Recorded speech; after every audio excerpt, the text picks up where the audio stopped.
अभी भी समय है, त्याग दो अपना लोभ। जो अन्य किसी की संपत्ति है उसे लौटा दो, अन्यथा जो तुम्हारा है उसे भी खो बैठोगे तुम। मैं लोभासुर हूँ गणेश जी। आपके इस विकराल रूप से भयभीत होकर कदापि नहीं रुकूंगा, नहीं रुकूंगा।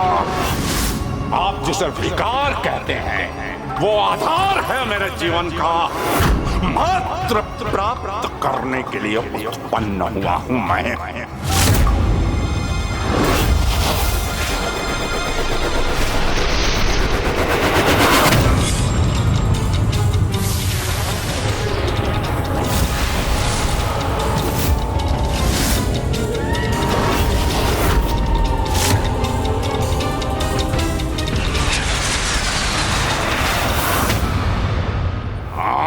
ये क्या? ये एक त्रिशूल 3 में कैसे परिवर्तित हो गया? हाँ,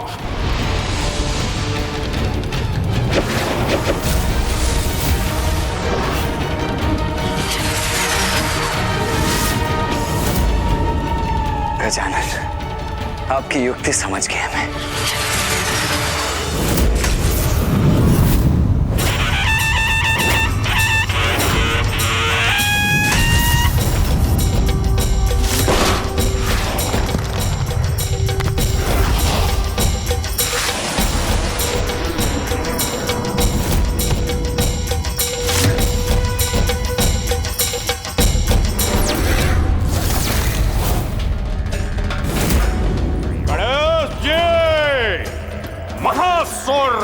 लोभासुर हूं मैं।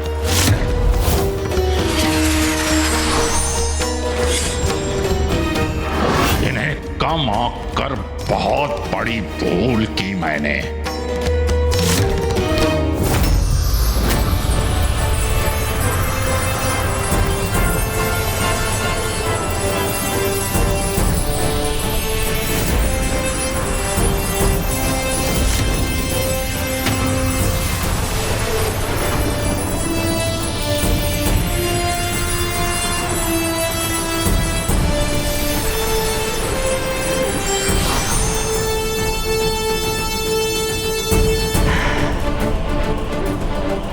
वो दुष्ट लोभासुर इस धन से वंचित होना कदापि नहीं सह सकेगा।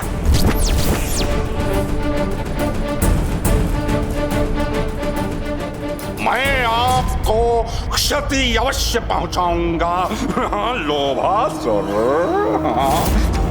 क्योंकि मेरे अत्यंत मायावी अस्त्र नष्ट नहीं होते, नष्ट करते हैं।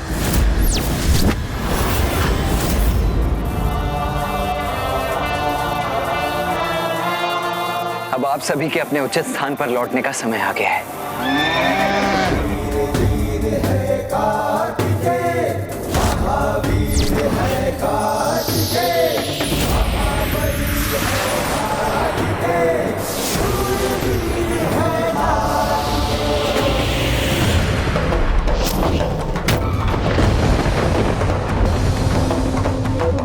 लोभासुर का लोभितपुर धन के प्रकाश से रिक्त हो रहा है, अर्थात हमारी योजना सफल हो रही है। बस कुछ और पल इसे उलझा कर रखना है मुझे, क्योंकि अब शीघ्र ही भैया अपना कार्य संपन्न कर लेंगे।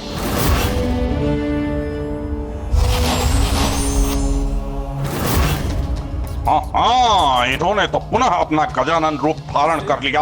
अब मैं इनके किस शीश पर अपना लक्ष्य साधूं? हाँ। क्या हुआ लोभासुर? अपने अस्त्र के वार को रोक क्यों लिया तुमने? क्या अपना लक्ष्य साधने में अक्षम हो गए हो?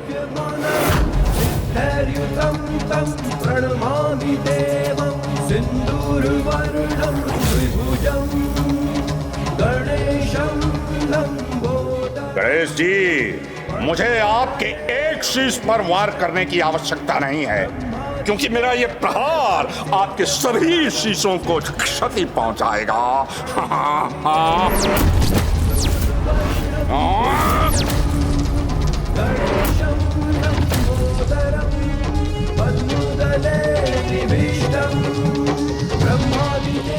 मेरे आभूषण इनका आकार कम क्यों हो रहा है और ये कहाँ उड़े जा रहे हैं? हाँ, इन आभूषणों का प्रकाश कम क्यों हो रहा है? हाँ, हाँ,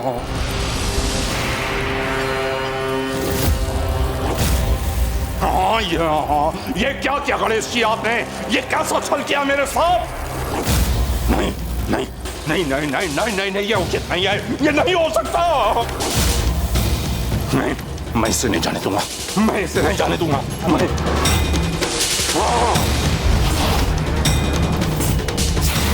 अपने आभूषण, अपने धन से वंचित नहीं होगा, मैं नहीं होऊंगा, मैं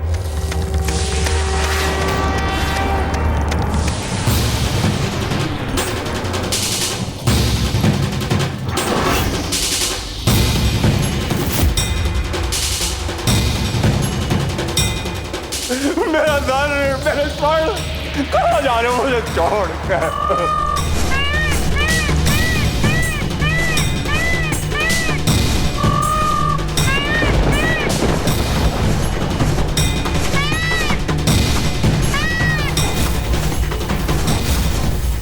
कुमार कार्तिक है, उनके हाथ में मेरा भाईवीन कपाल,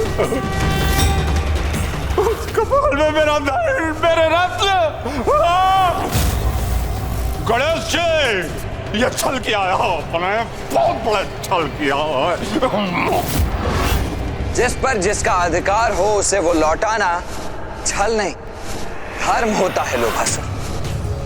और गजानन ने तो तुम्हें पहले ही सचेत किया था कि जिसकी जो संपत्ति तुम्हारे पास है उसे वो लौटा दो, अन्यथा जो तुम्हारा है उसे भी खो दोगे तुम। किंतु तुम नहीं माने।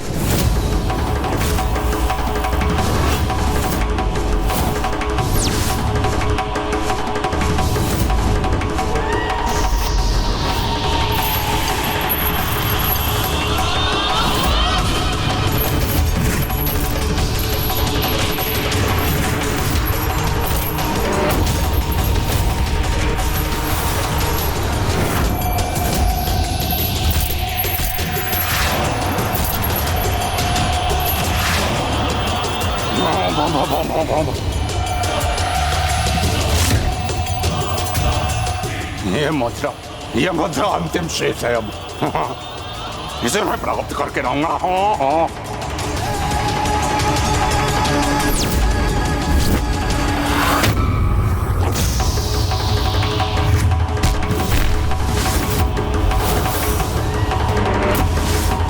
अब इन्हें इनके उचित स्थान तक पहुंचाने का समय आ गया है।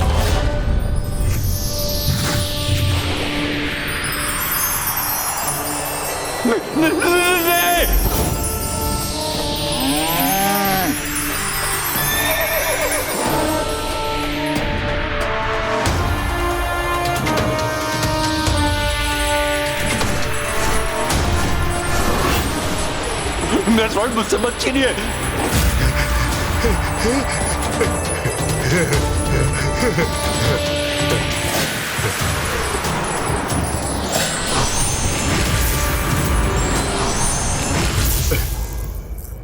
आपने जो वचन दिया था उसे निभा दिया गजानन गणेश जी।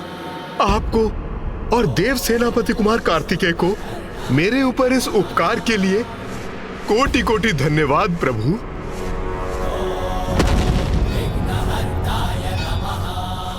मेरा सर्वस्व छीन कर इस अजय लोभासुर को पराजित कर दिया गणेश जी आपने। अब दाना और स्वर्ण से वंचित होकर कैसे जीवित रहूंगा मैं? युद्ध किए बिना ही मुझे अजय लोभासुर को पराजित कर दिया आपने, पराजित कर दिया आपने। लोभासुर, तुम्हारी इस दुर्दशा का कारण मैं अथवा कोई अन्य नहीं, तुम्हारा लोभ है। अब भी समय है, त्याग दो अपने इस लोभ को, अन्यथा तुम्हारा अस्तित्व ही शेष नहीं रहेगा।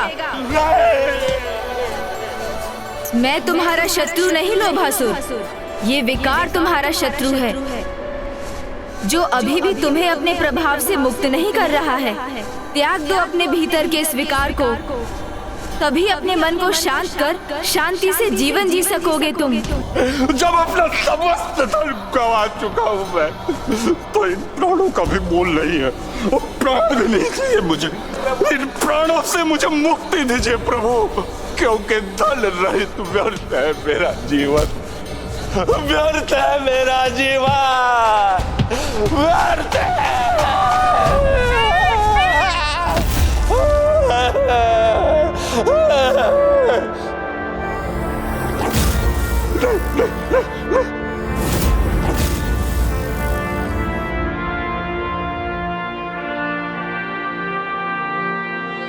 देव सेनापति, आपने सब कुछ तो छीन लिया मेरा, अब क्या चाहते हैं मुझसे?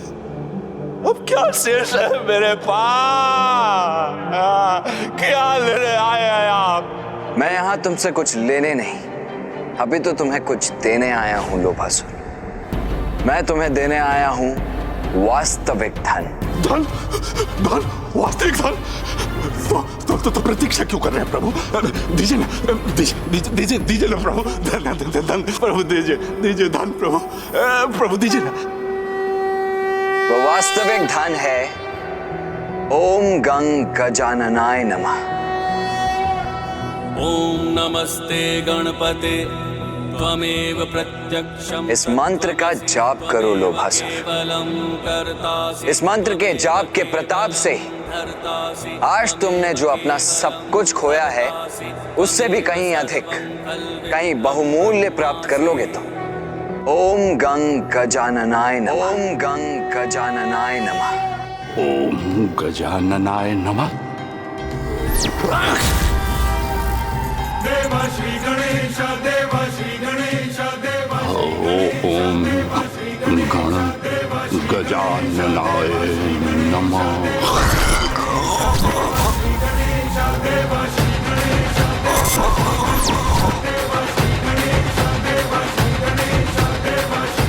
ओम गण गजाननाय नमः।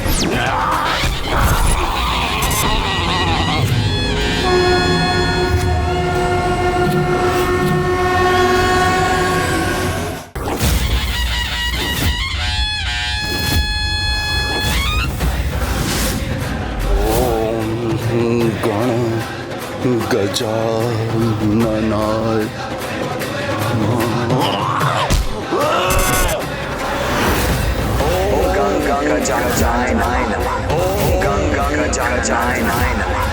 ओम गंग गजाननाय नमः। ओम गणगणानाय नमः। गण गजाननाय नमः। ओम गण गजाननाय नमः। ओम गण गजाननाय नमः।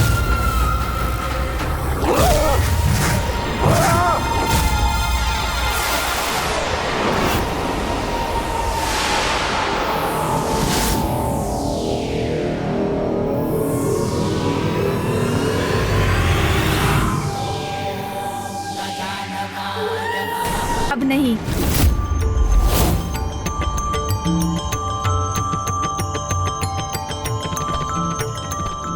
गणेश जी, अब धन के भूख से मुक्ति प्राप्त हुई है तो वास्तव में अपार भूख का आभास हुआ है मुझे। ये भोजन तुम्हारे ही लिए है, इसे ग्रहण करो लोभासुर।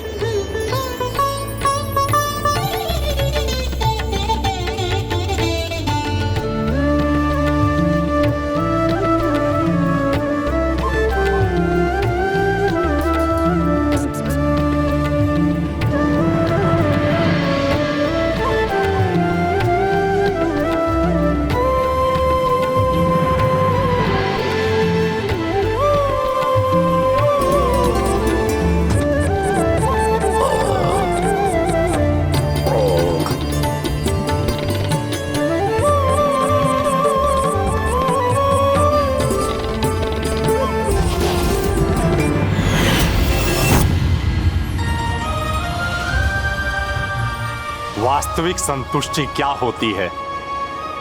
आज ये प्रथम बार अनुभव हुआ है मुझे प्रभु, और आपकी कृपा से मैं ये भी समझने में सफल हुआ हूं कि लोभ ही नहीं, संतोष ही जीवन का आधार होना चाहिए।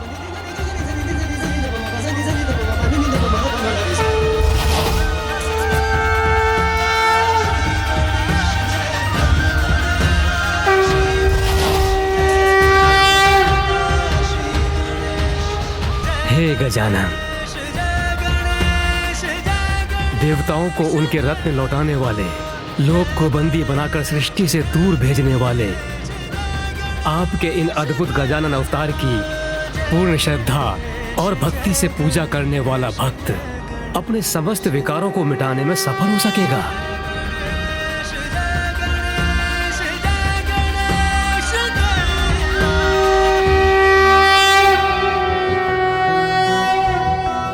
गजाननाय पूर्णाय सांख्य रूपमयायते विदेहेन च सर्वत्र संस्थिताय नमो नमः भक्तिभावेन तोषितः।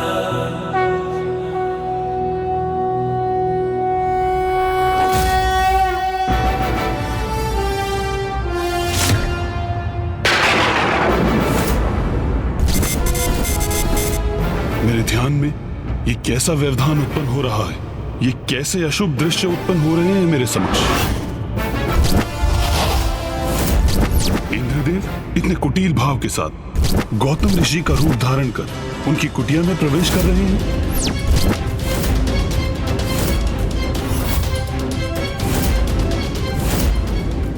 स्वर्ग की अप्सरा देवी मेनका ऋषि विश्वामित्र के ध्यान में बाधा डाल रही है।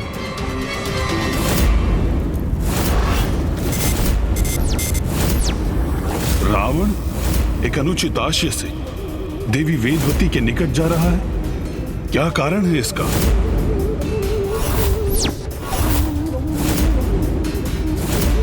कामासुर, कामासुर, अत्यधिक लालच करने से व्यक्ति के पास जो है वो भी चला जाता है। इसलिए तो कहा जाता है संतोषम परम सुखम, अर्थात जितना है उतने में संतोष करना चाहिए।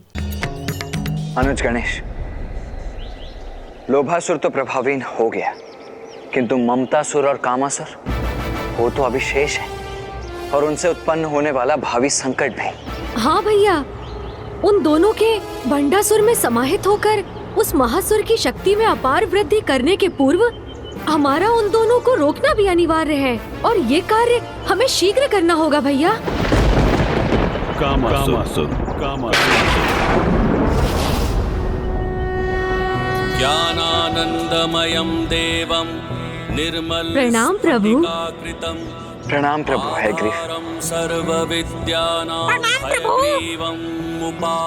कल्याण। गणेश जी, कामासुर सृष्टि से धर्म और सदाचार मिटाने पर आतुर है। जिस समय आप लोभासुर को विकार से मुक्त करने में व्यस्त थे, उसी अंतराल में अवसर का लाभ उठाकर कामासुर ने काम भावना के विकार का विस्तार आरंभ कर दिया था, और अब उसने समस्त जगत को उस विकार से ग्रस्त कर दिया है। सर्वत्र अपना प्रभाव स्थापित कर रहा है वो।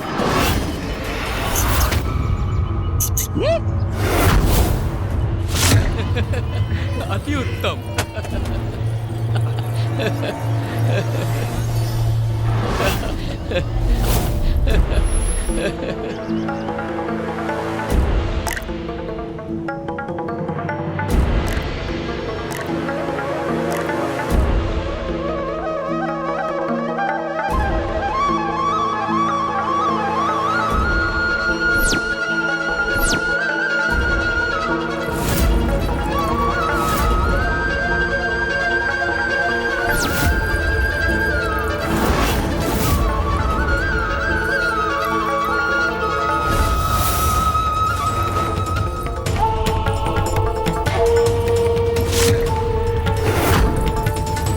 साधारण मनुष्य ही नहीं, वो तो देवताओं को भी अपने विकार के वश में कर रहा है, और उसके प्रभाव में आकर स्वयं देवराज इंद्र भी मर्यादा को भंग कर एक घोर अधर्म कर बैठे हैं। प्रभु, ऐसा क्या धर्म हो गया देवराज इंद्र से पूर्व काल में देवराज इंद्र प्रभु ब्रह्मदेव की मानस पुत्री देवी अहिल्या के सौंदर्य से आकर्षित होकर उनसे विवाह करने के इच्छुक थे, किंतु ब्रह्मदेव ने अपनी पुत्री के वर के रूप में उनका नहीं अपितु तपस्वी गौतम ऋषि का चुनाव किया।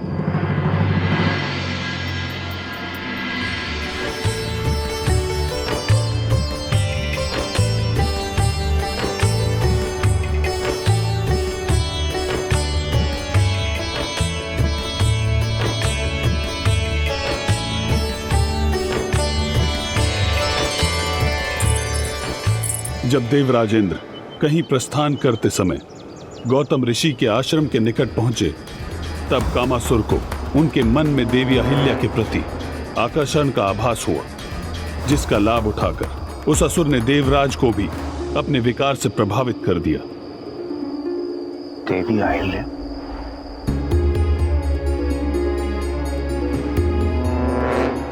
अब तो उनका विचार करना भी मर्यादा के विरुद्ध है, और मर्यादा की सीमा का उल्लंघन मुझे कदापि नहीं करना चाहिए।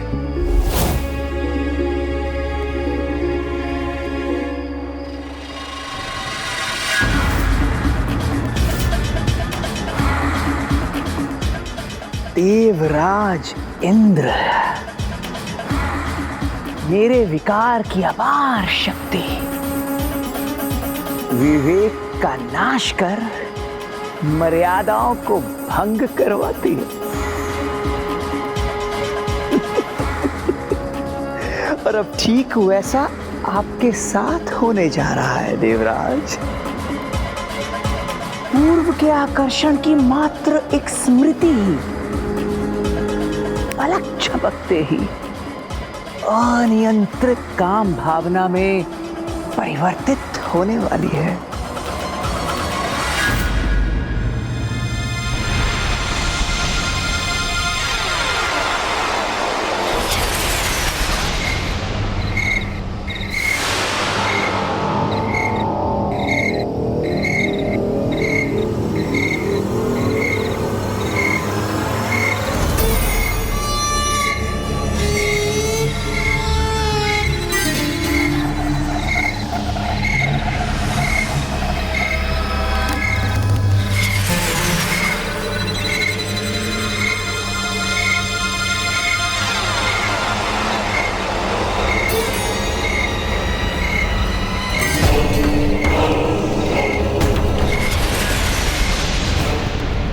कामासुर ने तो अपना काम कर दिया, अब जो शेष है वो इनके कर्म करेंगे।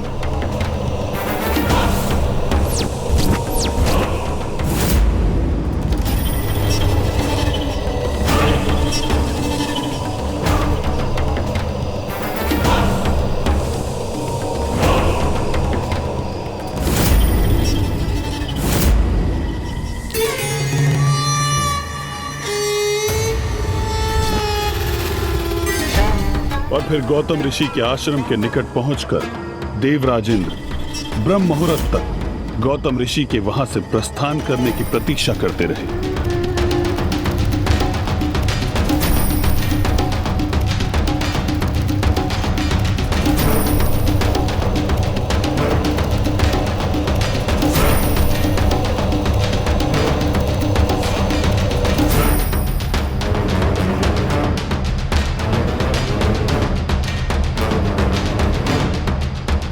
और जब सूर्य उदय के पूर्व गौतम ऋषि अपने नित्य संस्कारों के लिए आश्रम से बाहर गए, तो समस्त मर्यादाओं को भूलकर देवराज इंद्र स्वयं को महापाप करने से नहीं रोक सके।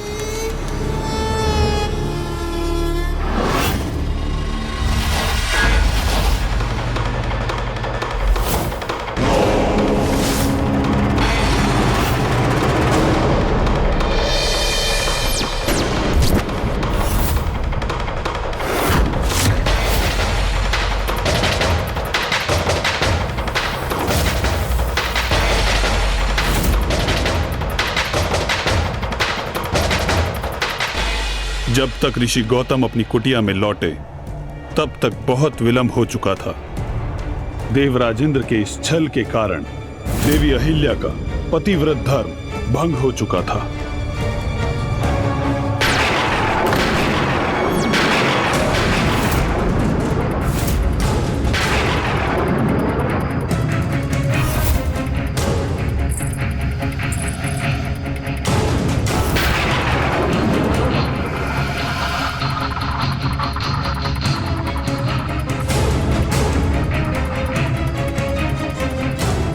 ये कैसे संभव है?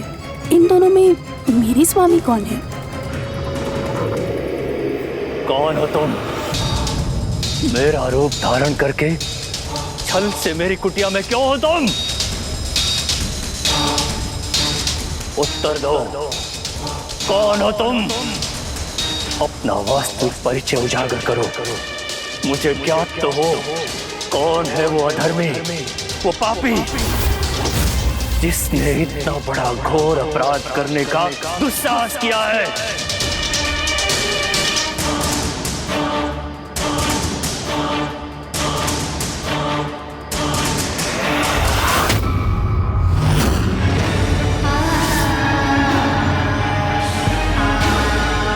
देवराज,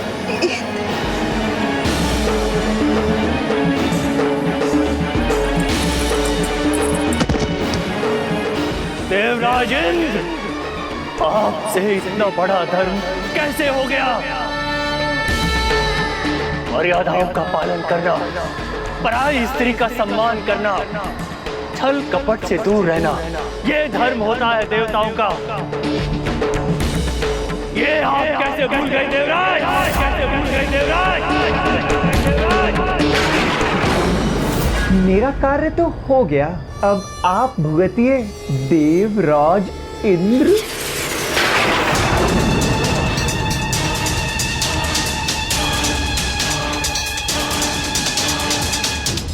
ये उचित नहीं हुआ, कदापि उचित नहीं हुआ।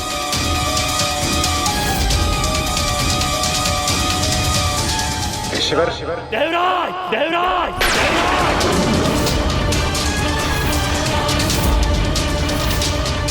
आप जिस अनुचित काम भावना के कारण स्वयं को वश में करने में असमर्थ हुए हैं, देव तुल्य आचरण से भटक गए हैं, मैं आपको उससे ही वंचित कर दूंगा। मैं आपको शाप देता हूँ कि आपकी काम इंद्रियां नष्ट हो जाए और आपके शरीर में सहस्त्रों छिद्र उत्पन्न हो जाए। देवराज,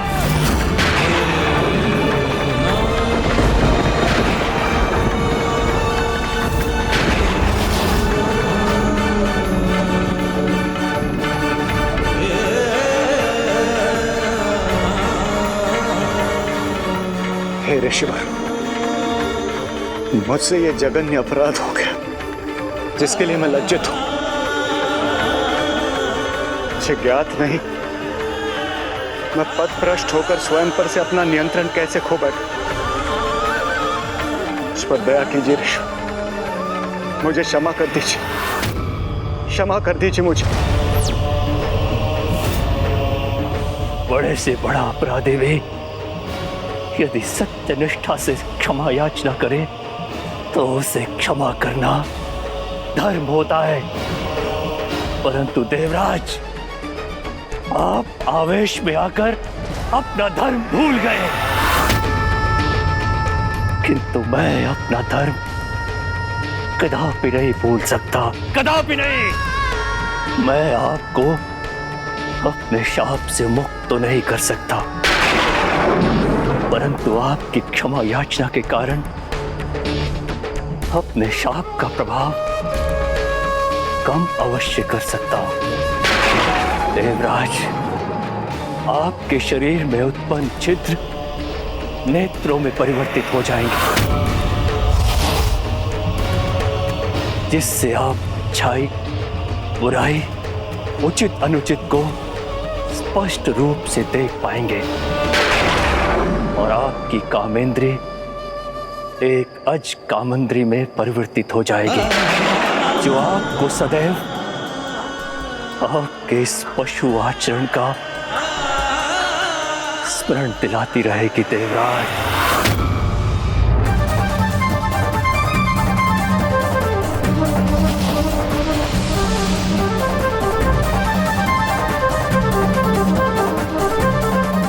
आपका कोटि कोटि धन्यवाद ऋषि, आपका कोटि कोटि धन्यवाद।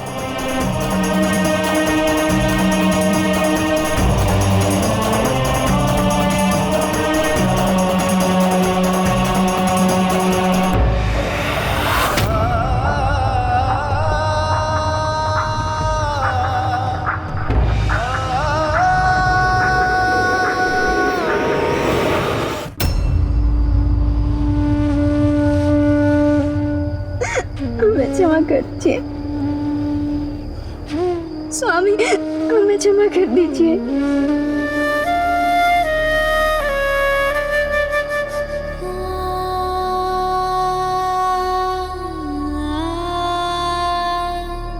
स्वामी, स्वामी, मुझे क्षमा कर दीजिए स्वामी, मुझे क्षमा कर दीजिए।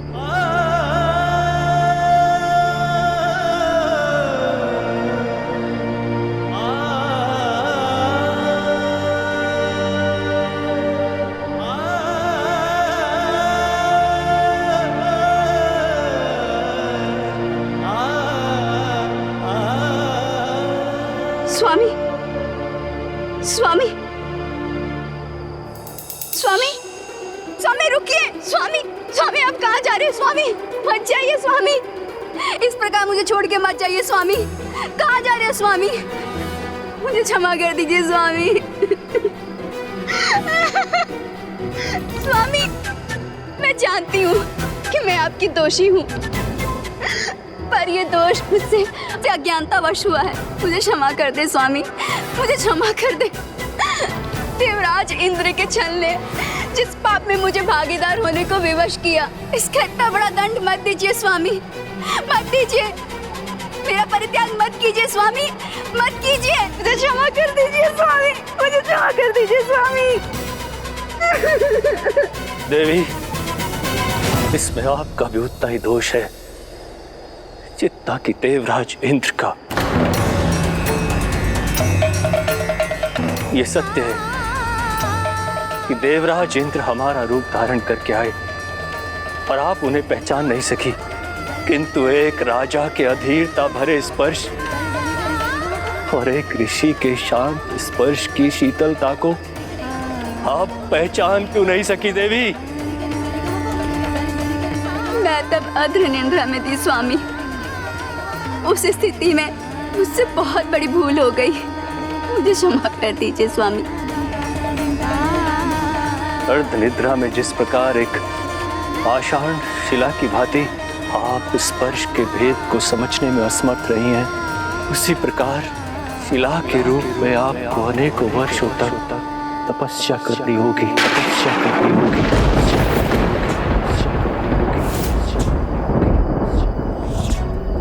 जब तक आप प्रभु नारायण के अवतार श्री राम के स्पर्श से पुनः पावन नहीं हो जाती।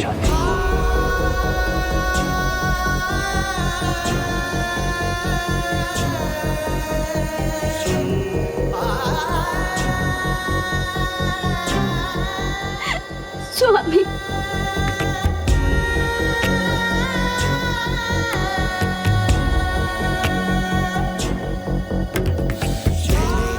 स्वामी, नहीं स्वामी।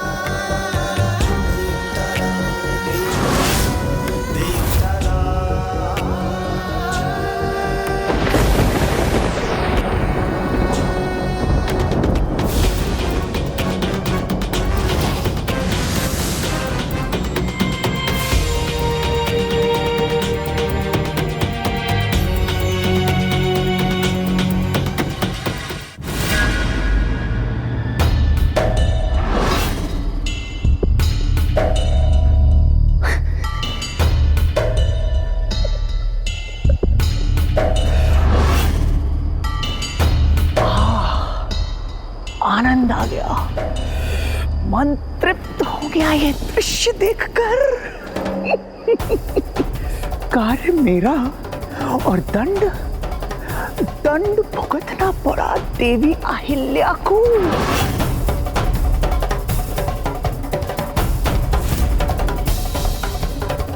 किंतु ये तो अभी आरंभ मात्र है, अभी तो बहुत कुछ शेष है। इस समस्त जगत में मेरे काम विकार का विस्तार इस जगत के सभी जीवों से ठीक ऐसा ही अनुचित आचरण करवाएगा, और तब हमारे महानायक भंडासुर अपनी तपस्या पूर्ण कर जागृत होंगे, और वे मेरी क्षमता के प्रमाण से इतने प्रभावित होंगे कि वे मुझे ही अपना सेनापति नियुक्त कर लेंगे।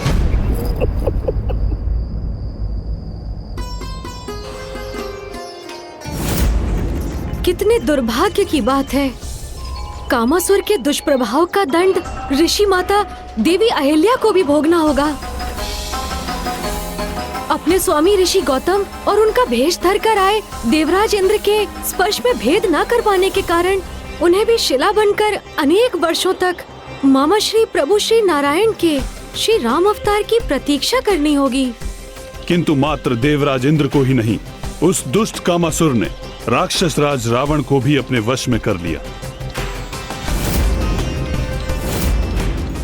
एक और वहां देवराज इंद्र के कारण देवी अहिल्या का पतिव्रत धर्म भंग हुआ, तो दूसरी ओर वहां राक्षस राज रावण के कारण देवी वेदवती का तप।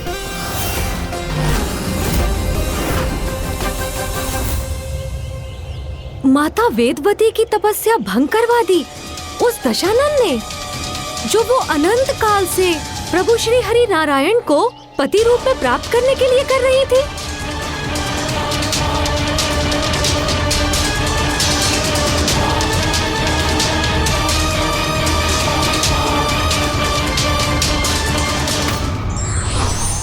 चरित्र और बल में अधिक महत्वता चरित्र की है, क्योंकि एक बलहीन व्यक्ति में यदि चरित्र ही हो तो भी उसके पास जन समुदाय का बल होता है।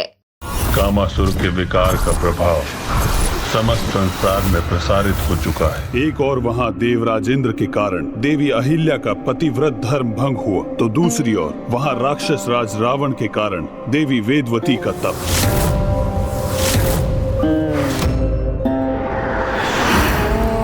श्री नारायण हरि ओम श्री नारायण हरि ओम श्री नारायण हरि ओम श्री नारायण हरि ओम श्री नारायण हरि ओम श्री नारायण हरि ओम श्री नारायण हरि श्री नारायण हरि ओम श्री नारायण हरि। कौन है ये स्त्री जो मेरे समक्ष होते हुए भी नारायण के नाम का स्मरण कर रही है? ओम श्री नारायण हरि ओम श्री नारायण हरि। अद्भुत सौंदर्य के धनी है ये सुंदरी। ओम श्री नारायण हरि। यहाँ तो अधिक प्रयास करने की आवश्यकता भी नहीं है मुझे, क्योंकि ये तो मेरे समान ही दुष्टता से भरा हुआ है। काम विकार तो इसमें पूर्व से ही है, मुझे तो मात्र उजागर भर ही करना है।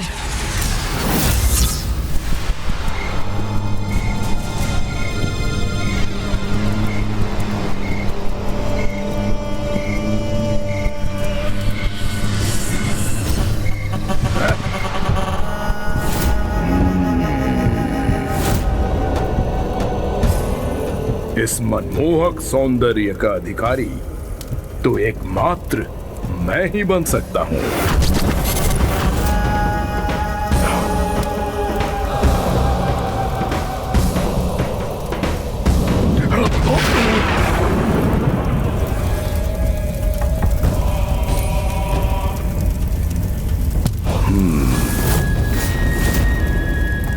अद्भुत, अत्यंत अद्भुत।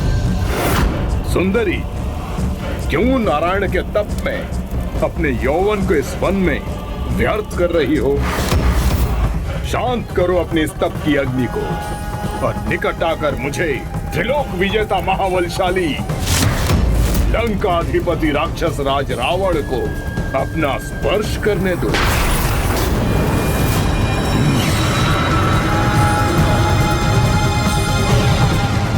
ये क्या? ये तो मात्र खड़ा होकर तप की अग्नि के मंद पड़ने की प्रतीक्षा कर रहा है, किंतु इस प्रकार मेरा प्रयोजन कैसे सिद्ध होगा? मुझे तत्काल कुछ करना ही होगा।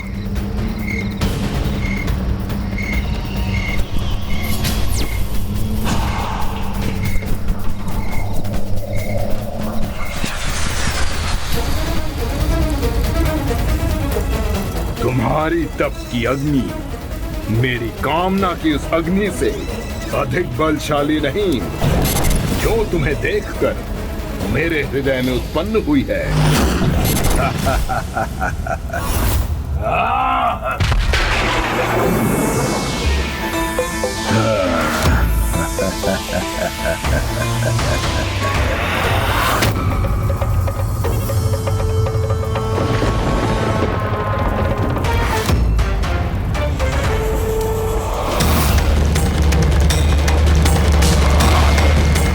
बार बार अनुरोध करने का अभ्यास नहीं है ये रावण को। चलो।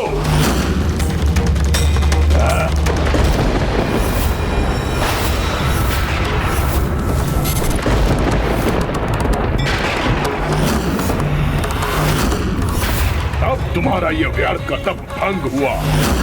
मेरे स्पर्श से आनंदित हो जाओ।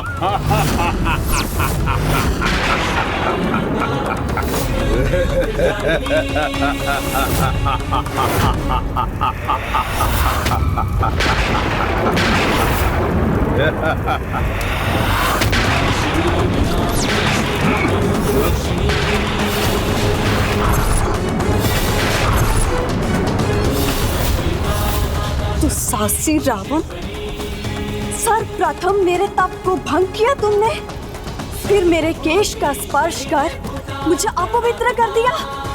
तुम्हारे इस अपराध के लिए तुम्हें दंडित करने हेतु मैं तुम्हें एक ही पल में शाप देकर भस्म कर सकती हूँ, किंतु मैं अपने तपोबल को तुम जैसे उद्दंड पर व्यर्थ नहीं करना चाहती, किंतु तुम्हें तुम्हारे दुस्साहस का दंड अवश्य दूंगी मैं। वन्य जीवन धारण कर तुम्हारे विनाश का कारण बनूंगी। और ये जो काले केश तुम्हारे हाथ में है, यही तुम्हारा काल बनेंगे। नीच अन्यायी रावण!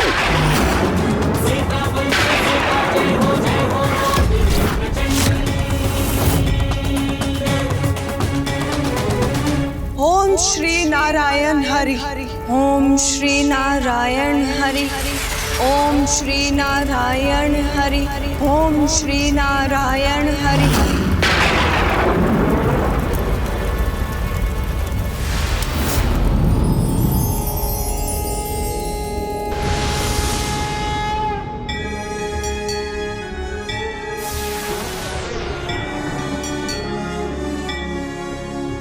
वन्य जीवन धारण कर तुम्हारे विनाश का कारण बनूंगी।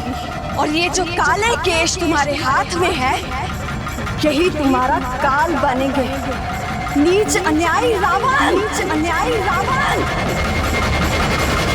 इस प्रकार देवी वेदवती अपने देह और प्राण दोनों खोने पर विवश हो गई, किंतु रावण को इसका दंड भविष्य में तब प्राप्त होगा जब देवी वेदवती देवी सीता के रूप में पुनः प्रकट होंगी।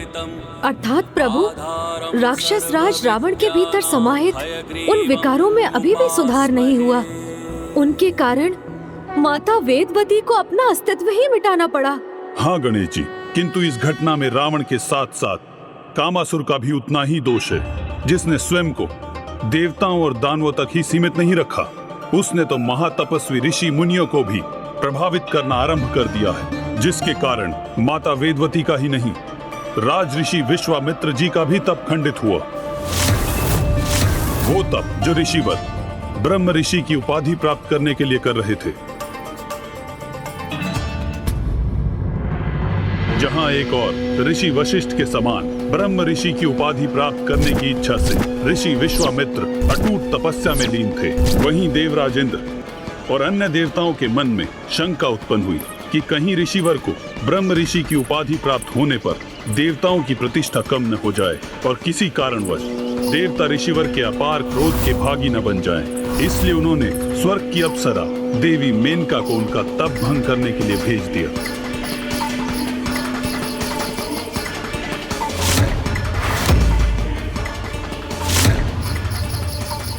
आप ऋषि विश्वामित्र हैं, तो मैं भी मेनका हूँ। आपका तप तो मैं अवश्य भंग करूंगी। और देवी मेनका के इस प्रयास ने कामासुर को एक और अवसर प्रदान किया।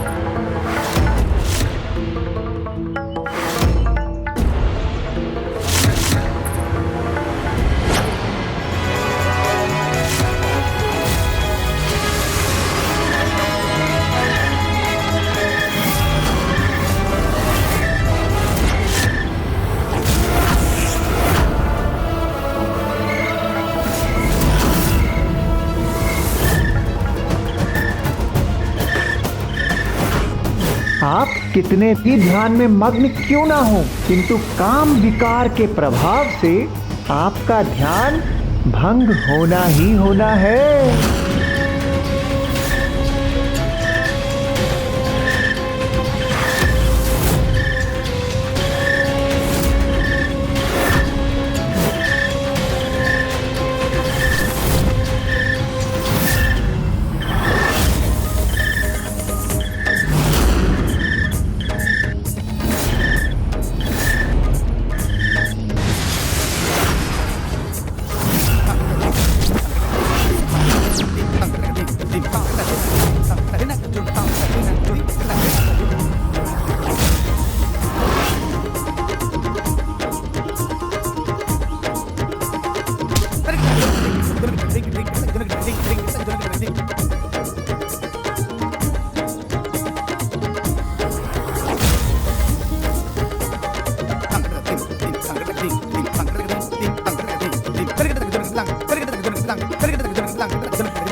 सहस्त्रों वर्षों की कठोर तपस्या क्षण भर में ऐसे नष्ट हो जाती है ना। जब काम विकार से कोई ग्रस्त होता है, कामासुर के प्रभाव से कोई भी सुरक्षित नहीं है, फिर चाहे वे महान तपस्वी ऋषि विश्वामित्र ही क्यों ना हो। ऐसा ही है कामासुर के प्रभाव का परिणाम। वो जब चाहे तब बड़े बड़े ऋषियों के सहस्त्रों वर्षों के तप को भी क्षण भर में व्यर्थ कर सकता है। उसी समय कामासुर ने उन पर अपने विकार का प्रभाव कर दिया। प्रभु, इससे पूर्व की वो और दुष्टता करे, हमें इस कामासुर को रोकना ही होगा। किंतु उसे ढूंढेंगे हम कहाँ होगा वो? प्रभु, ये मुझे ज्ञात है। अंतरिक्ष में एक सुंदर स्थान पर उल्का पिंडों के समूह पर स्थित कामासुर ने अपने लोक का निर्माण किया है। उसका नाम है रतीतपुरम।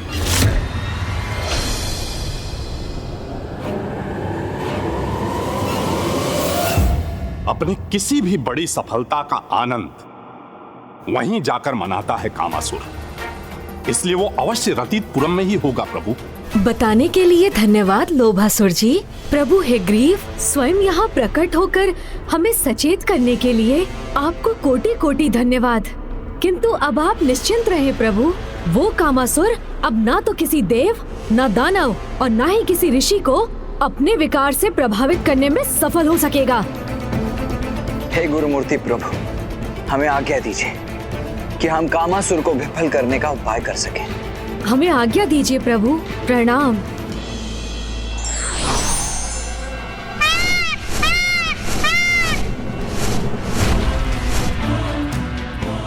आओ अनुज गणेश, हमें शीघ्रता करनी चाहिए, इसलिए तुम भी मेरे साथ ही चलो। मूषक जी, आपने मुझे यहाँ तक पहुँचाया, उसके लिए इतना श्रम किया, इसलिए अब आप कुछ समय विश्राम कीजिए। मयूर जी, अब हमें रतीतपुरम ले चलिए। मयूर जी, आगे बढ़िए।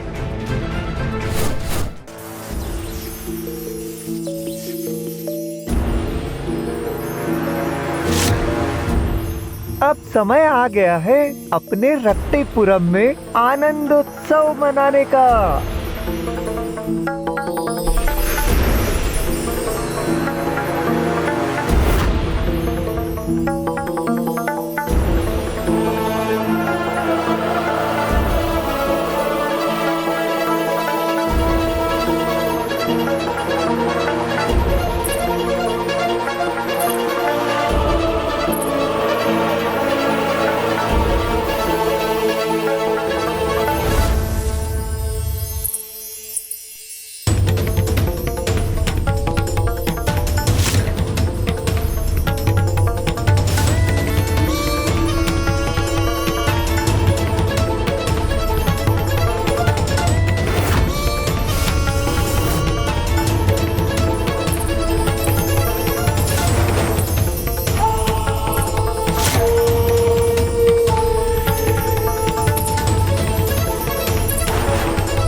आज मेरे इस लोक में आनंदोत्सव का समय है।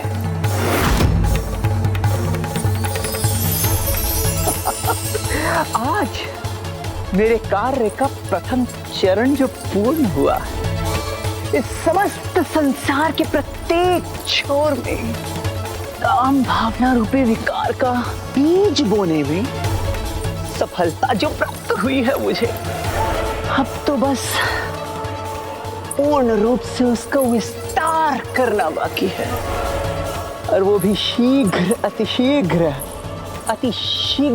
संपन्न होगा।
भैया वहाँ।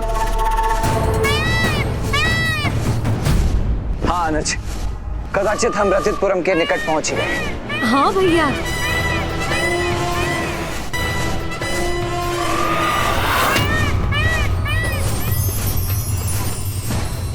कैसा विचित्र स्थान है, जिसके चारों ओर ये इंद्रधनुष से प्रतीत होने वाले सतरंगी चक्र हैं।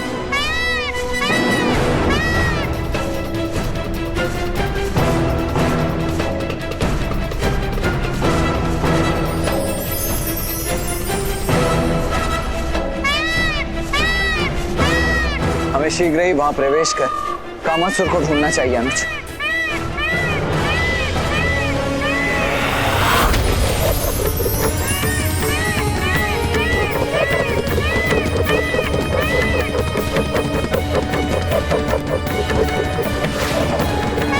ये प्रकाश कण तो हम पर ही वार करने के लिए तैयार है।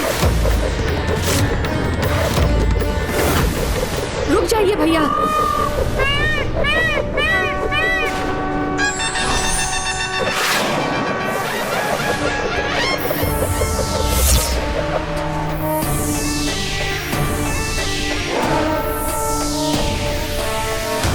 चलिए भैया, आगे बढ़ते हैं। हाँ गणेश, किंतु अब मुझे भी इन प्रकाश चक्रों से सावधान रहना होगा।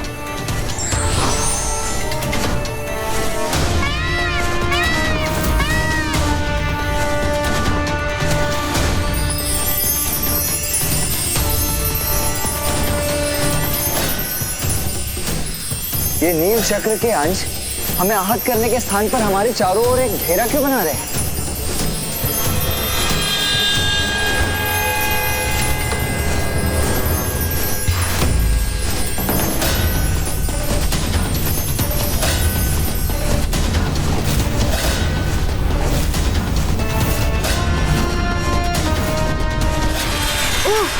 ये तो हमें रथितपुरम के प्रवेश स्थान से दूर ले आए।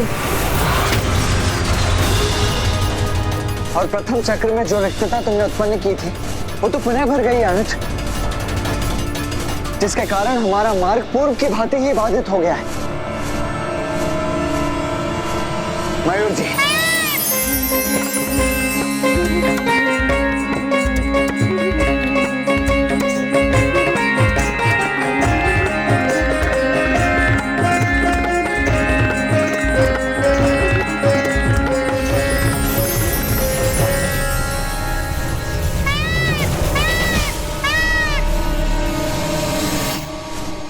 अर्थात ये चक्र मात्र कामासुर के रथितपुरम की सज्जा के लिए नहीं, अभी तो यहाँ की सुरक्षा के लिए है भैया। हाँ अनुज गणेश, और प्रत्येक बार जब भी हम भीतर जाने का प्रयास करेंगे, तब यदि हमारे साथ ऐसा ही हुआ तो हम तो यहीं स्थित रहकर रह जाएंगे।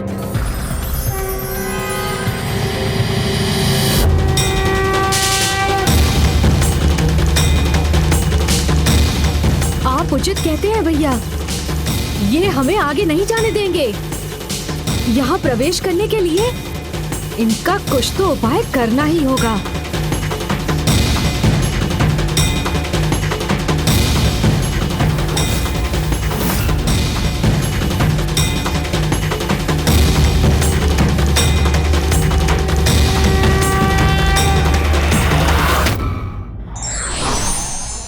जितनी बड़ी चुनौती होगी, विजय भी उतना ही बड़ा होगा। इसीलिए व्यक्ति को प्रत्येक चुनौती के लिए सदा डटे रहना चाहिए। कामासुर तो अपने विकार का प्रयोग एक शस्त्र के समान ही करता है, और उसके द्वारा इस सतरंगी चक्र के निर्माण का भी इसी बात से अवश्य कोई संबंध है।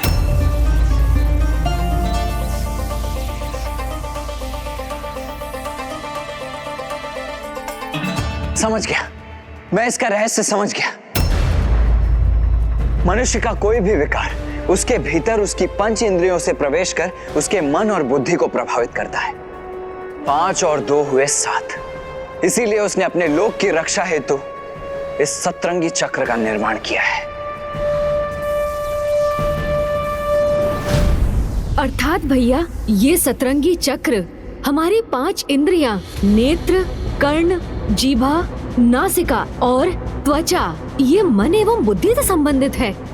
हाँ अनुज गणेश, जिस प्रकार 5 इंद्रियों के साथ साथ मन और बुद्धि को सुदृढ़ किए बिना हम विकारों से संघर्ष नहीं कर सकते, उसी प्रकार इस इंद्रधनुषी चक्र की 7 सतहों को पार किए बिना हम उस कामासुर तक कभी नहीं पहुंच सकते।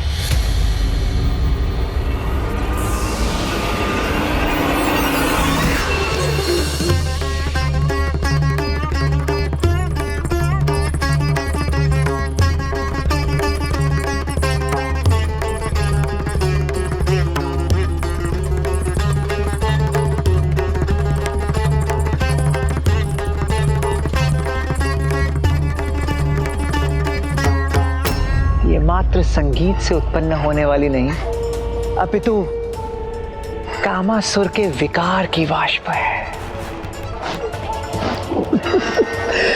जो धीरे धीरे समस्त ब्रह्मांड में फैल जाएगी और सारे जीव जंतु, चाहे वो पशु हो या मनुष्य, सब के सब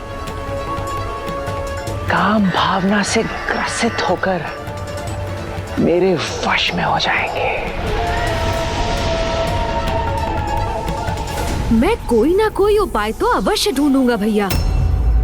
उस दुष्ट कामासुर के इन सतरंगी चक्रों की सभी सतह को अवश्य पार करूंगा मैं, और उसे उसके काम विकार के विस्तार करने से रोकने पर विवश कर दूंगा।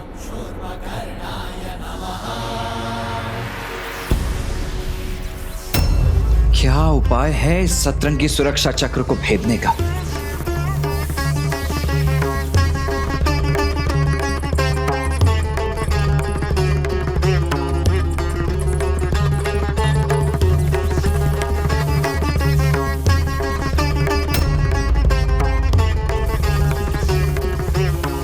इस विचित्र संगीत के साथ इस रहस्यमयी वाष्प के विस्तार का क्या अर्थ हो सकता है भला?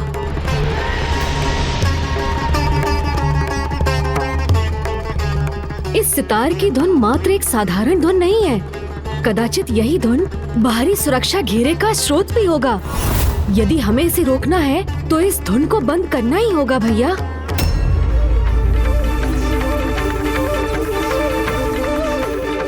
किंतु इस 7 सतह वाले सुरक्षा चक्र को नष्ट कैसे करें हम?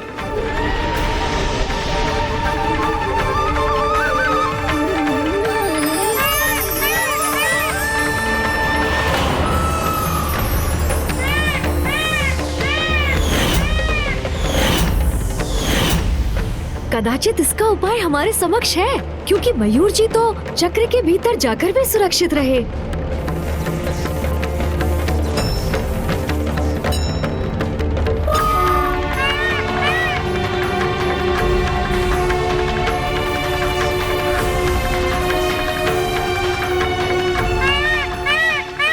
कारण इस सुरक्षा चक्र की सातों सतहों के रंगों और मयूर जी के शरीर के रंगों में इतनी समानता है, क्योंकि मयूर जी इन विकारों को अपने भीतर प्रवेश ही नहीं करने देते, उन्हें ये बाहर ही रखते हैं।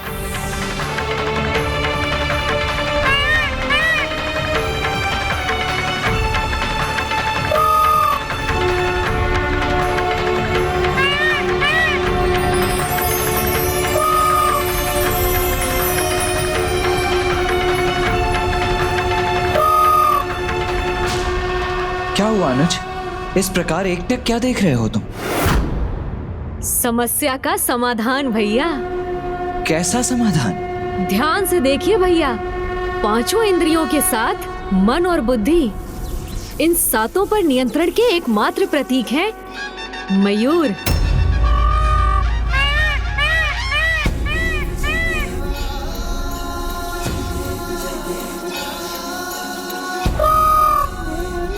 हाँ अनुज गणेश, मयूर संयम के प्रतीक ही तो है, इसीलिए तो इनमें देवताओं का वास भी माना जाता है। इनके ये 7 रंग पंच इंद्रियों के साथ साथ मन और बुद्धि पर भी नियंत्रण दर्शाते हैं। किंतु इससे हमारी समस्या के समाधान का क्या संबंध है अनुज? भैया, मयूर जी संपन्न है, वही 7 रंग इस सुरक्षा चक्र में भी हैं।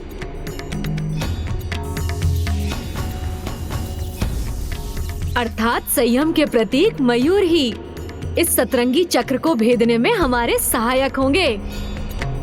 इसलिए मुझे भी अपने एक मयूर को उत्पन्न करना होगा। किंतु क्यों गणेश? जब मेरे मयूर यहाँ उपस्थित हैं, तो तुम्हें अन्य मयूर की क्या आवश्यकता है? भैया, आपका मयूर आपकी संयमता का प्रतीक है, जो आपने उन्हें अपनी इंद्रियों में साध लिया है। ठीक उसी प्रकार मुझे भी एक ऐसा ही मयूर उत्पन्न करना होगा, जो प्रतीक होगा मेरी इंद्रियों में साधी गई मेरी संयमता का। तभी हम कामनाओं के इन 7 सतहों को भेद कर इन्हें पार कर सकेंगे भैया।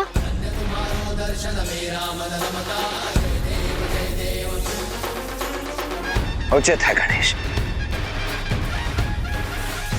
इन 7 में सर्वप्रथम है मन, जिसे भक्ति की शक्ति से संयमित किया जा सकता है।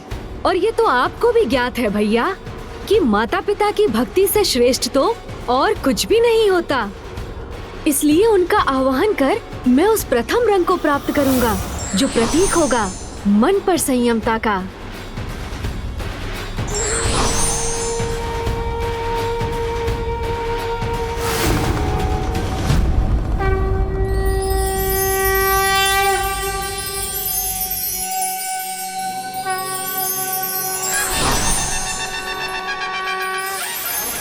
और दूसरी है बुद्धि, और बुद्धि को ज्ञान की शक्ति से ही संयमित किया जा सकता है।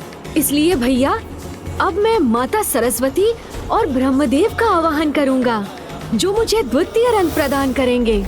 हमारा आशीष सदा तुम्हारे साथ है पुत्र गजानन।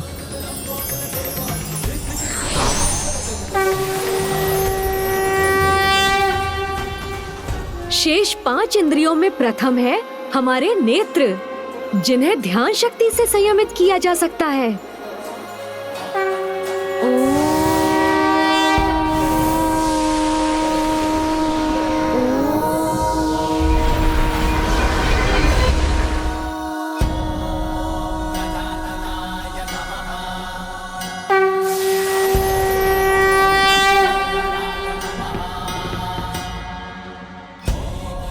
फिर कर्ण, जिन्हें अंतर्ध्वनि की शक्ति से, जीवा जाप शक्ति से, नासिका आत्म शक्ति से और त्वचा को तपो शक्ति से संयम में रखना संभव होता है।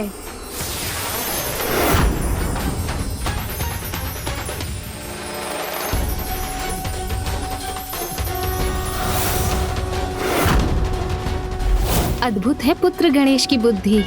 अपनी चतुराई के द्वारा ही गणेश ने 7 रंगों को प्राप्त कर लिया है स्वामी, जो प्रत्येक इंद्रियों पर विजय प्राप्त करने का प्रतीक है। और अब इन्हीं से गणेश अपने स्वयं का वाहन भी उत्पन्न करने वाले हैं, जो उन्हें कामासुर पर विजय प्राप्त करने में सहायता प्रदान करेगा।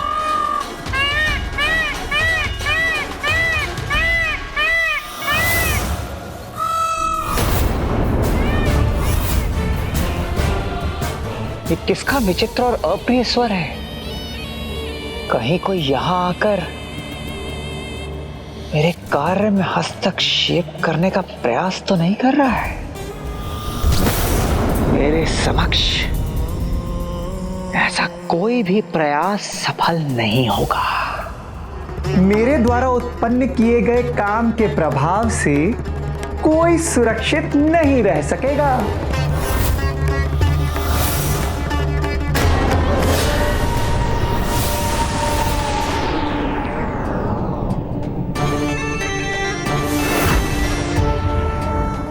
अब हमें भीतर प्रवेश करना चाहिए भैया, चलिए।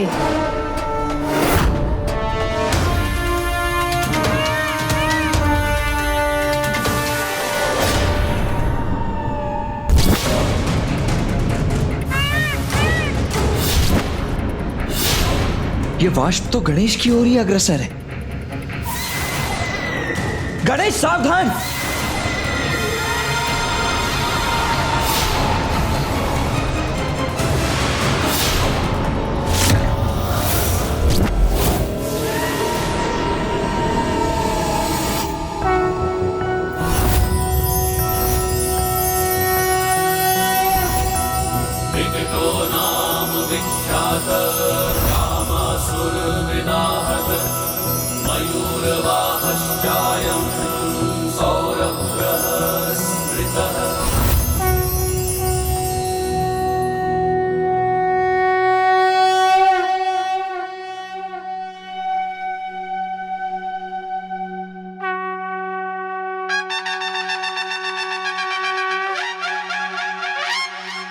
इतनी विकट समस्या का भी इतना उचित समाधान प्रस्तुत किया है विकट अवतार गणेश ने। कदाचित उसे ज्ञात होना चाहिए कि विकट गणेश के पावन अवतार पर कामासुर के सभी विकार प्रभावहीन ही सिद्ध हुए।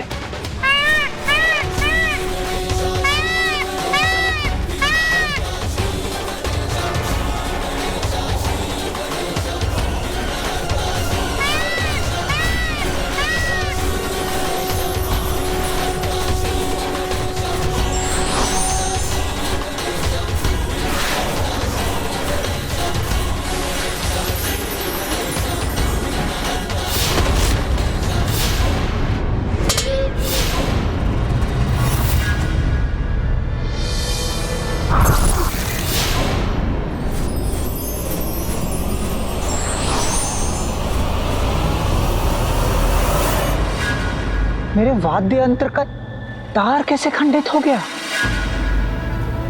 किंतु अभी अन्य तार तो शेष है। इन्हीं से अपना प्रबल प्रभाव उत्पन्न करूंगा मैं।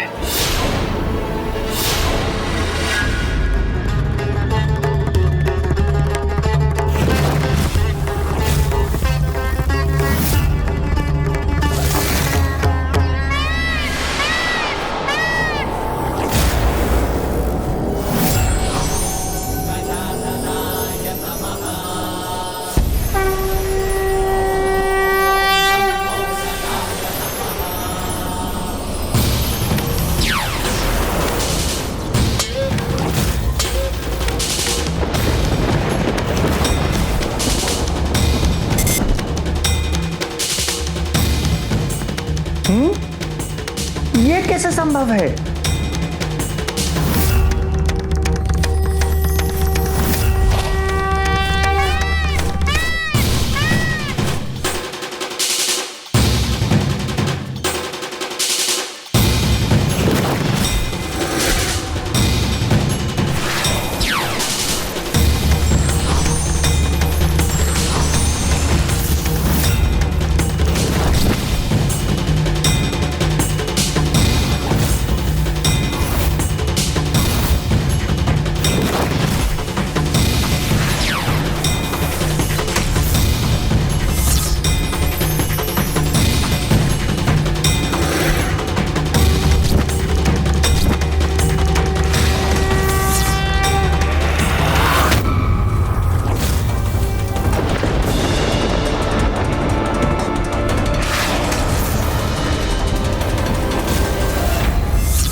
मेरा वाद्य यंत्र किसके प्रभाव से खंडित हो रहा है?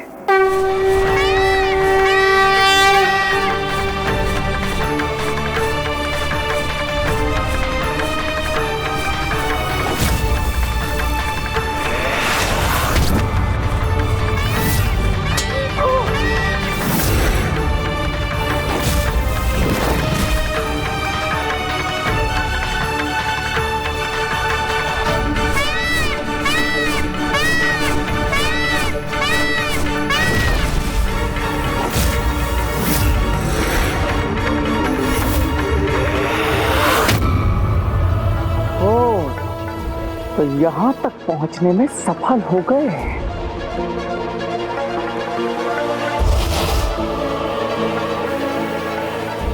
गणेश जी! नहीं मूर्ख कामासुर, मात्र गणेश जी नहीं, विकट गणेश जी।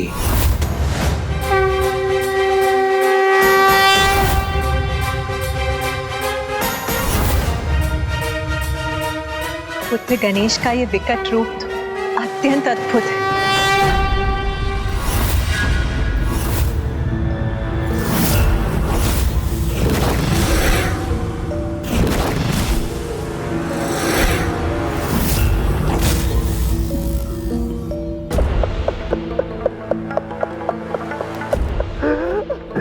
विघ्नहर्ता हो या विकट गणेश जी, आपके किसी भी रूप से भयभीत नहीं हूं मैं।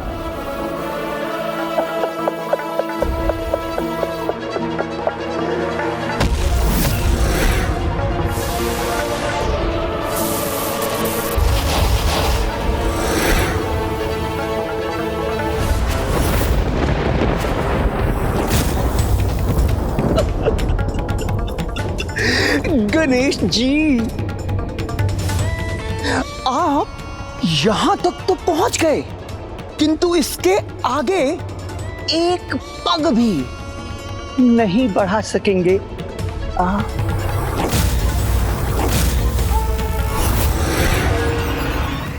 ये मार्ग तो विकट गणेश के लिए भी अत्यधिक विकट है। कामासुर, अपने विकार पर नियंत्रण रखो। तुम्हें पिताश्री शिव शंकर शंभू ने एक पिता की भांति यही समझाया था, किंतु तुम नहीं सुधरे। तो अब मैं तुम्हें चेतावनी देता हूँ, त्याग दो अपने कुटिलता भरे प्रयोजन को और धर्म के पथ का पालन करो। गणेश जी, पहचानिए मुझे, कामासुर हूँ मैं, और मेरे अस्तित्व का मात्र एक ही प्रयोजन है इस समस्त सृष्टि में, काम के विकार का विस्तार। और शीघ्र अतिशीघ्र अपने इस विकार के विस्तार में पूर्ण सफलता प्राप्त होने वाली है मुझे।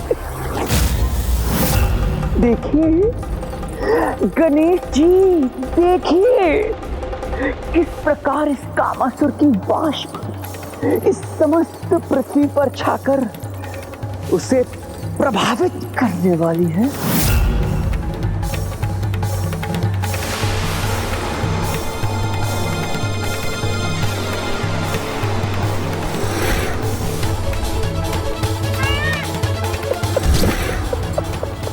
गणेश जी, अब देखिएगा किस प्रकार कामासुर के 5 महाबाण स्वयं आप में ही परिवर्तन ले आएंगे।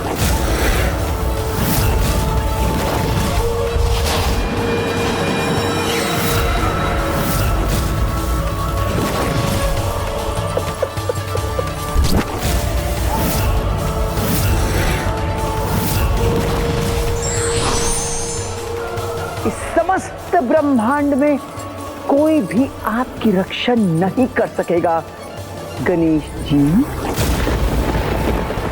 ये है मेरे नकारात्मक कामनाओं के 5 महाबाण।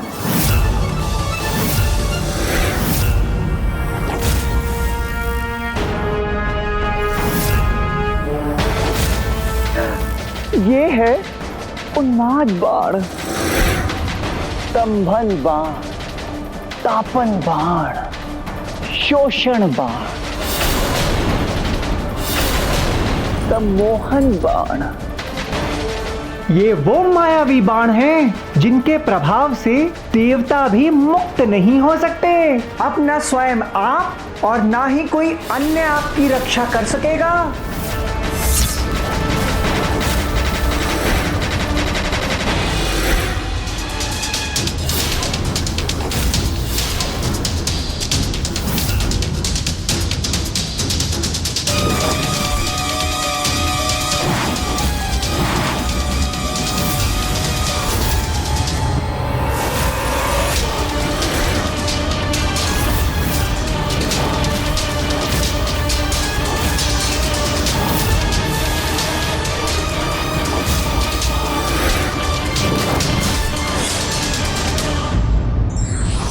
जीत और हार मनुष्य स्वयं नहीं अपितु उसका मन और मस्तिष्क निश्चित करता है। इसीलिए व्यक्ति को कभी भी आत्मबल नहीं खोना चाहिए।